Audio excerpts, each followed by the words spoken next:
wabarakatuh. Kami dari kelompok 1 akan mempresentasikan makalah ilmu lugha an-nafsi, yaitu tentang psikolinguistik. Kelompok kami berjumlah beranggotakan 4 anak. Yang pertama yaitu Nur Fitri Lestari, kemudian saya sendiri Muhammad Jazuli, kemudian Hisnatul Hidayah, dan yang terakhir Asika Milatul Husna. Baik, yang pertama yaitu psikolinguistik. Apa sih psikolinguistik itu? Secara etimologi, psikolinguistik berasal dari 2 kata, yakni psikologi dan linguistik. Secara umum, psikologi sering didefinisikan sebagai ilmu yang mempelajari perilaku manusia dengan cara mengkaji hakikat stimulus, hakikat respon, dan hakikat proses-proses pikiran sebelum stimulus atau respon itu terjadi. Kemudian, linguistik merupakan ilmu yang mengkaji tentang struktur bahasanya saja, sedangkan psikologi yang mengkaji tentang perilaku bahasa sebagai sebuah sistem bunyi yang arbiter, konvensional, dan dipergunakan oleh manusia sebagai sarana komunikasi. Dapat disimpulkan bahwa psikolinguistik merupakan ilmu yang menguraikan proses psikologi yang terjadi apabila seorang menghasilkan kalimat dan memahami kalimat yang didengarnya waktu berkomunikasi, dan bagaimana kemampuan berbahasa itu diperoleh manusia.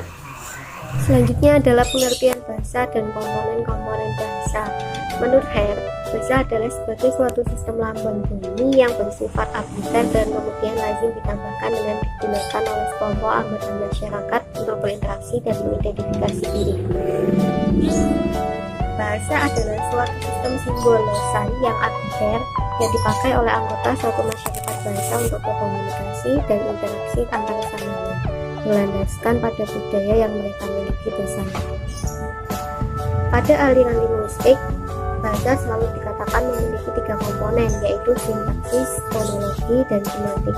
Yang pertama, komponen sintaksis, yaitu bagian dari tata bahasa yang mempelajari dasar-dasar dan proses-proses pembentukan kalimat dalam suatu bahasa. Nah, sintaksis itu juga diartikan sebagai ilmu yang mengkaji bentuk, struktur, dan binaan atau konstruksi ayat. Yang kedua adalah komponen semantik.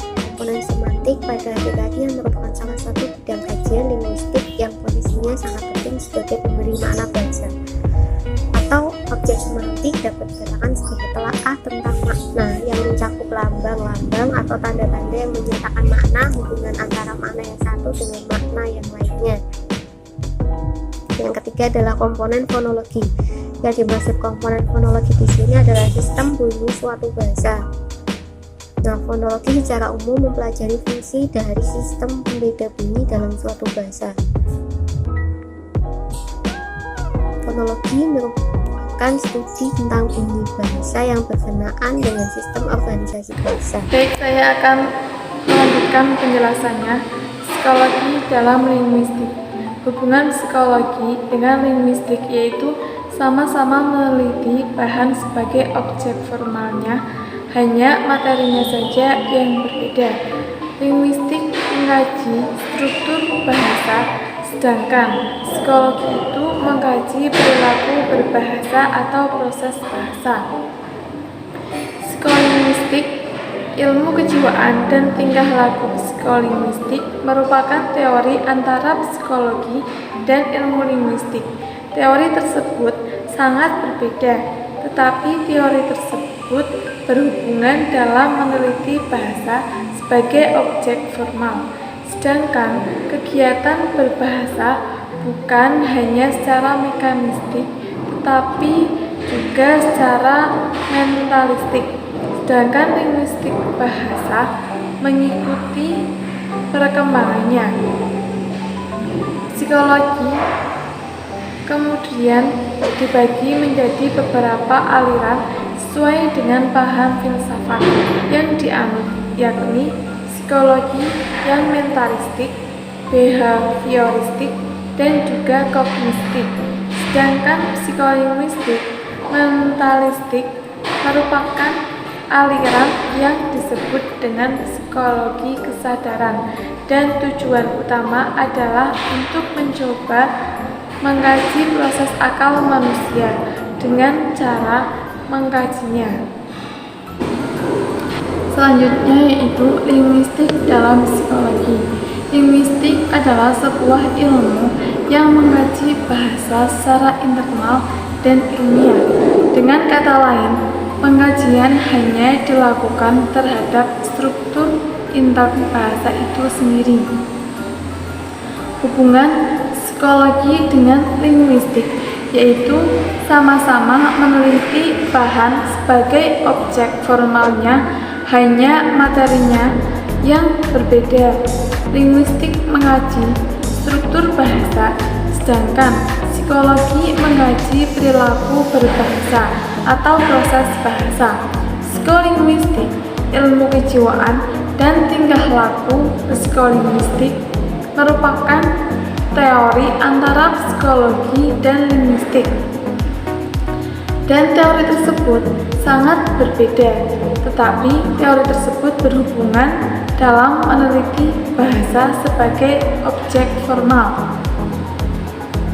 Mengikuti perkembangannya, psikologi kemudian dibagi menjadi beberapa aliran sesuai dengan paham filsafat yang dianut, yakni psikologi yang mentalistik, psikologi behavioristik, dan juga psikologi kognitif.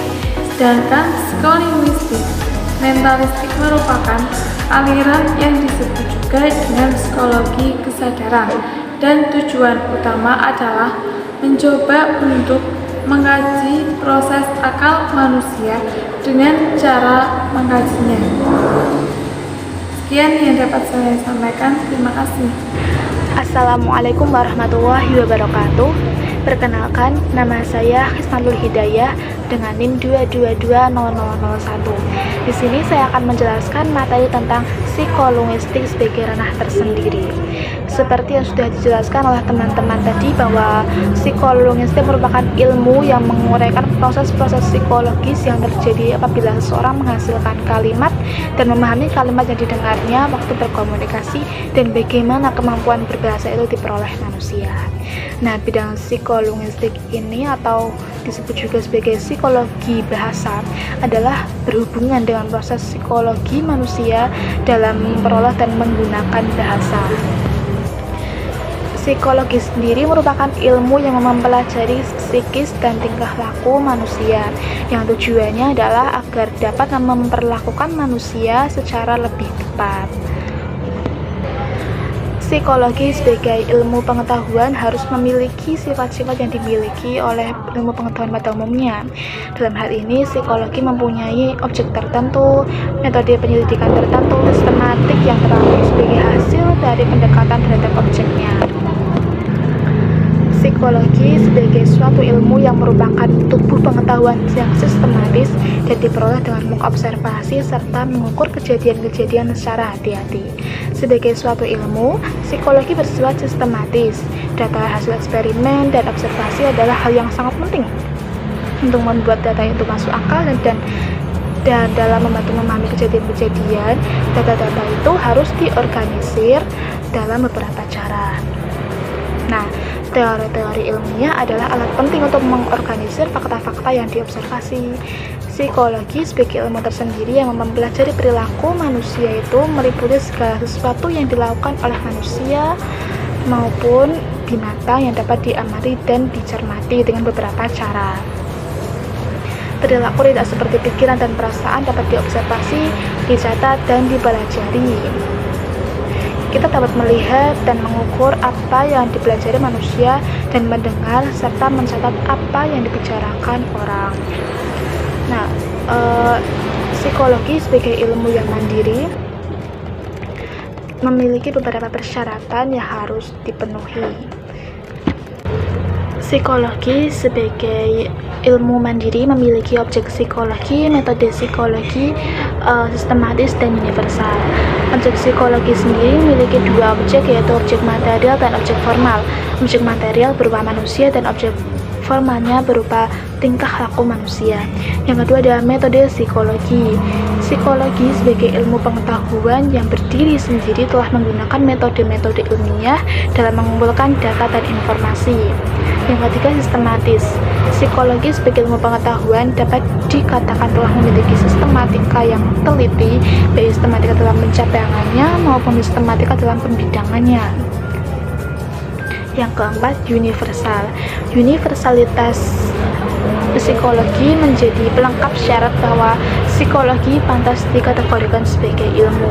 Psikologi sendiri mulai mandiri dan berdiri sebagai disiplin ilmu tersendiri secara universal pada tahun 1879 dipelopori oleh Wilhelm Wundt yang merupakan seorang kebangsaan Jerman, yang juga merupakan seorang dokter, filsuf, dan seorang ahli fisika. Beliaulah yang mendirikan laboratorium psikologi pertama di Leipzig, Jerman. Sekian penjelasan dari saya, kurang lebihnya mohon maaf. Wassalamualaikum warahmatullahi wabarakatuh.